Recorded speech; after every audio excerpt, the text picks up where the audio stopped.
नमस्कार मैत्रिणींनो, आज मी तुम्हाला सांगणार आहे सोयाबीन चिलीची रेसिपी। त्यासाठी मी सर्वात आधी काय केलेलं आहे, इथे गरम पाणी तयार करून घेतलं, त्याच्यामध्ये थोडंसं मीठ टाकलं आणि जे पण आपले सोयाबीन होते ते त्याच्यामध्ये टाकून घेतलेले आहे। तुम्ही बघू शकता। आता गॅस बंद करून घ्यायचा।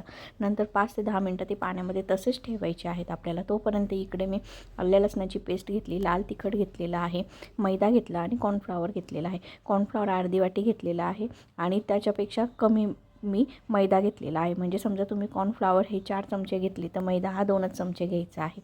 आणि त्याच्यानंतर ह्याच्यामध्ये मी थोडंसं चिली सॉस टाकलेला आहे, सोया सॉस टाकलेला आहे आणि शेजवान चटणी जी असते ती सुद्धा 1 चमचा मी टाकून घेतलेली आहे। तुम्ही बघू शकता। आणि मीठ थोडं कमी प्रमाणात वापरायचं आहे, कारण की ऑलरेडी सोया सॉस हा थोडासा खारपट असतो म्हणून। आणि त्यानंतर इकडे माझे सोयाबीन 10 मिनटं भिजून झाल्यानंतर ते व्यवस्थित पिळून घेतलेलं आहे। त्याच्यातलं पाणी काढून घ्यायचं आणि व्यवस्थित आपल्याला ह्या मिश्रणामध्ये ते मिक्स करून ठेवायचे आहे। 10 ते 15 मिनटं मी मॅरिनेशन करून ठेवलं।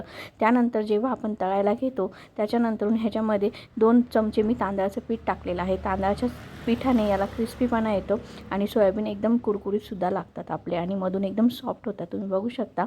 मी तांदळाचं पीठ टाकून घेतलं जेव्हा तळायचं होतं त्याच्या आधी आणि व्यवस्थित मंद आचेवरती म्हणजे कमी गॅसवरती आपल्याला व्यवस्थित सोयाबीन सगळे तळून घ्यायचे आहेत एकसारखे।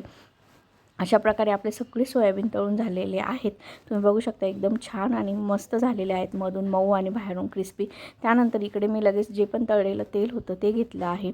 त्याच्यानंतर इथे मी अद्रक घेतलेला आहे आणि लसूण घेतलेला आहे, तो आपल्याला बारीक चिरून घ्यायचा आहे, त्याची पेस्ट नाही टाकायची, बारीक चिरून टाकायचं आहे। ढोबळी मिरची घेतलेली, थोडासा कोबी घेतला आणि कांदा घेतलेला आहे। आपल्याला हे व्यवस्थित परतून घ्यायचं, त्याच्यामध्ये थोडंसं कच्चंच ठेवायचं आहे।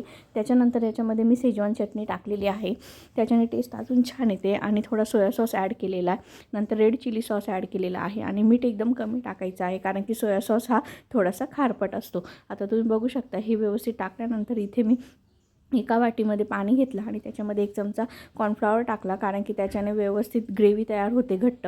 आणि हे चांगलं 1-2 मिनटं शिजून घ्यायचं व्यवस्थित घट्ट ग्रेव्ही तयार झाल्यानंतर। आणि हे बघा, तुम्ही बघू शकता इथे परत मी कोबी आणि कांदा आणि ढोबळी मिरची आणि थोडीशी वरतून कांद्याची पात ॲड केलेली आहे। थोडंसं कच्चंच ठेवायचं आहे आपल्याला, ते चवीला ते छान लागतं। आणि तुम्ही बघू शकता व्यवस्थित सोयाबीन चिली आपल्याला व्यवस्थित परतून घ्यायची आणि आपली गरमागरम सोयाबीन चिली रेडी आहे। व्हिडिओ आवडला असेल तर लाईक, शेअर, सबस्क्राईब करा।